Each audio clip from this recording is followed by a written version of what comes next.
Well, hello, church family. Thank you so much for joining us. Today is May the 13th, and we are so excited that this coming Sunday morning, May 17th, marks phase one of our reopening process here at First Baptist Surfside. This Sunday, we're going to offer two different services, very distinct, but also we'll have the same content in each. But at 9 o'clock, we're going to offer a drive-in service similar to what we have been doing, but that will now take place at 9 a.m. And then at 10:30, we are going to offer a inside service in our sanctuary. Again, both will look pretty different, but at the same time, we'll have the same content. And for both, we have already emailed out and have put on our website the guidelines for what you can expect at both of those services. And just to make mention of a few, there's more details on the website, but just to make mention that at this point you can stay in your car for the drive-in service, but we are now allowing golf carts and even lawn chairs. You can bring your chairs and sit outside your car. We'll still be enforcing that 6-foot social distancing in between family units, but you are now allowed to get out of your cars. And for the inside service, we are encouraging but not requiring face masks. If it makes you feel more comfortable to wear a mask, by all means, but that is not required. And also, as you arrive Sunday morning, the ushers will seat you. We're seating people in specific places in order to ensure 6-foot distancing in between family units. So you may not sit in your normal seat Sunday, and that's okay, but just to be aware of that as you come in. And also, if you have a child, 3rd grade or younger only, we're going to have limited childcare during that 10:30 service only. And more information's on our website, but just so you know, we're not going to dismiss from the service. So you drop your child off before the service and pick them up after the service. And we're also now requiring that everyone sign in their child and sign out their child. And more information will be made available on that and as you arrive Sunday morning. Now, as I mentioned, this is phase one. People have been asking about Sunday school and other ministries, and we are talking through that. We are thinking through that, and hope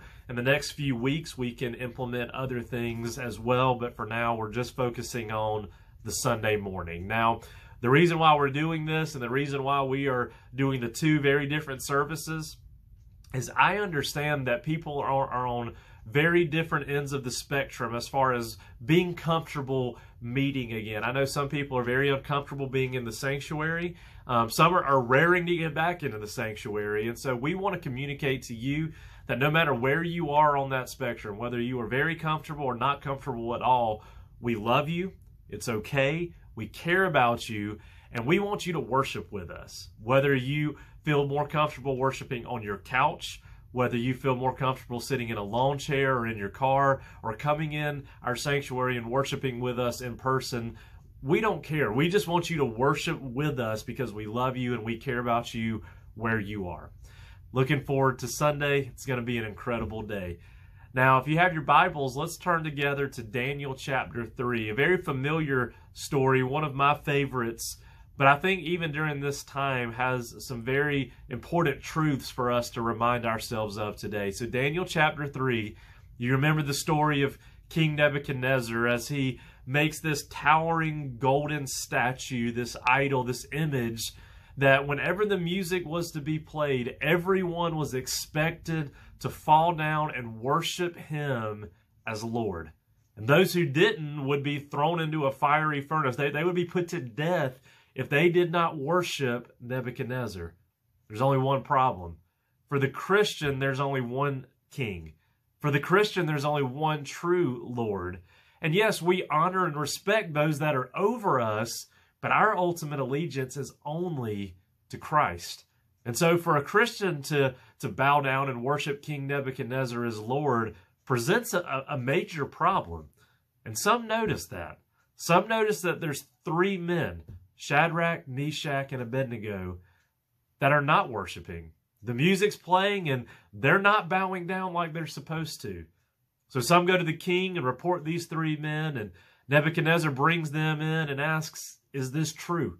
Is this report I'm hearing about you true? And let's see what their response is. In Daniel 3, starting in verse 16, it says, Shadrach, Meshach, and Abednego answered and said to the king, O Nebuchadnezzar, we have no need to answer you in this matter. If this be so, our God, whom we serve, is able to deliver us from the burning fiery furnace, and he will deliver us out of your hand, O king. But listen to this, verse 18. But if not, if he doesn't, be it known to you, O king, that we will not serve your gods or worship the golden image that you have set up. First question I ask as I read that is where is the focus of your worship? You see, in their minds, there was only one that was worthy of their affections and their worship. A golden statue or king may not be pulling for your affections and worship today, but so many other things are. May it be your comfort, your security, your finances, your freedom, perhaps even a political agenda. What's pulling at your worship today, wanting you to worship it over the one true God? Because what they communicate so clearly, Shadrach, Meshach, and Abednego, is God alone is worthy of our worship. I love in Psalm 63:3, it says, your steadfast love is better than life. Think about that for just a moment. Consider all of the things that make life beautiful, that make life worthwhile. Think about a day with your family, the laughter of a child or a grandchild. Think about eating your favorite meal or putting your toes in the sand or hugging a friend, a sweet embrace that you haven't seen in a very long time. All very good things. But in the mind of Shadrach, Meshach, and Abednego, God was better than all of those things. You see, God can satisfy more deeply, more than anything this life has to offer, even the very sweet, beautiful, good things that this life has to offer. And it's a reminder that God is sovereign. They are clear. God can prevent the suffering. He can deliver us, but he may not. But we're going to trust in his plan no matter what he decides. If he decides not to, he is still worthy. If he prevents it, if he saves us, he's worthy. But even if he chooses not to, for some reason in his infinite plan, he's still worthy. You see, God's worth does not change based on our circumstances. Today, God at any moment could take away COVID-19 entirely. At any moment, gone completely. He could take away the cancer today. He could give you that job that you seek instantly. He could take away the pain, but he may not.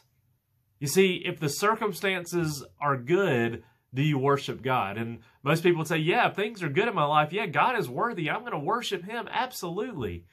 But what if they're not? What if the circumstances don't change?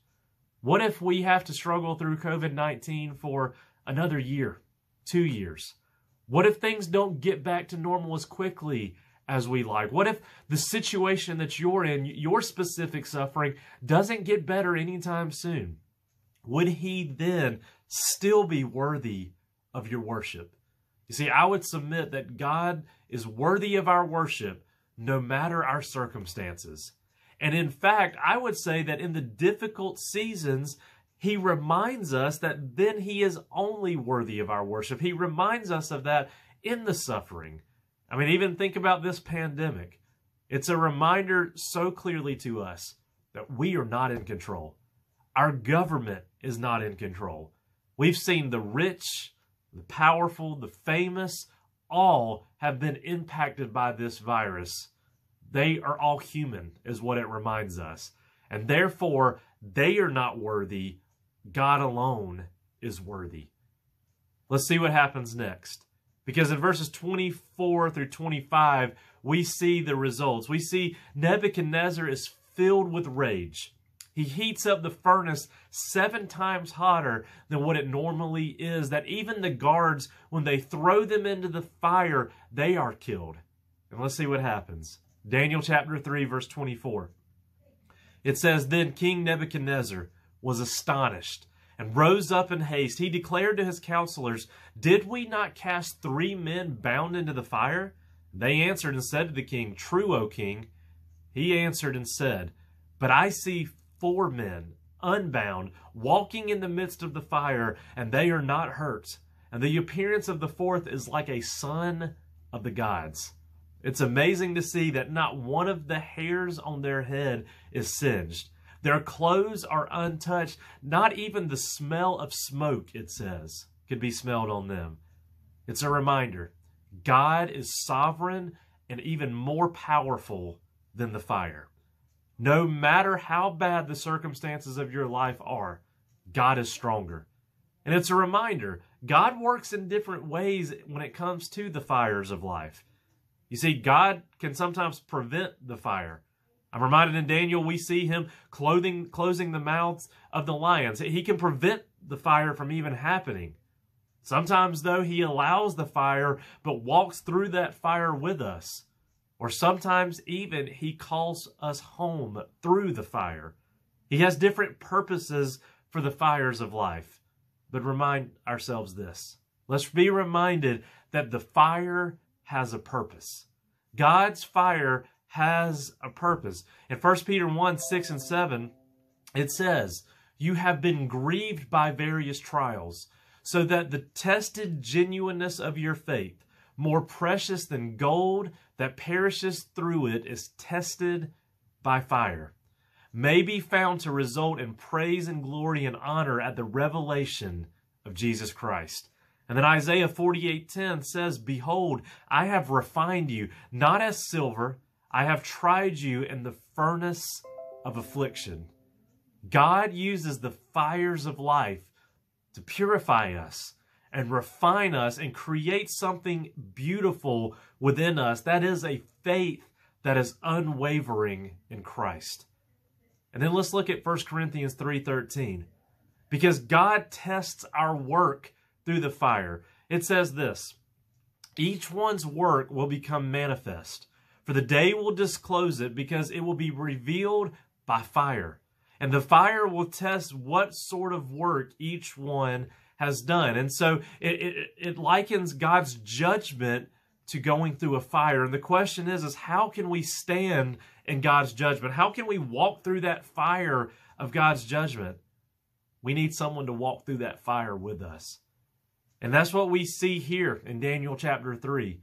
We see someone, and some speculate an angel, walking through the fire with Shadrach, Meshach, and Abednego. But the language seems to indicate that instead it's more of an pre-incarnate Christ. That is the Son of God walking through the fire with them. And it's a reminder that us that trust and believe in Jesus Christ and his shed blood on the cross, that when we walk through the fire of God's judgment, we will not walk through it alone. Why? Because he will walk through it with us. And so it's a reminder. If he walks through the fire with them, with Shadrach, Meshach, and Abednego, and he will walk through the fire of judgment with us, he will also walk with you today through whatever fires of life you are encountering.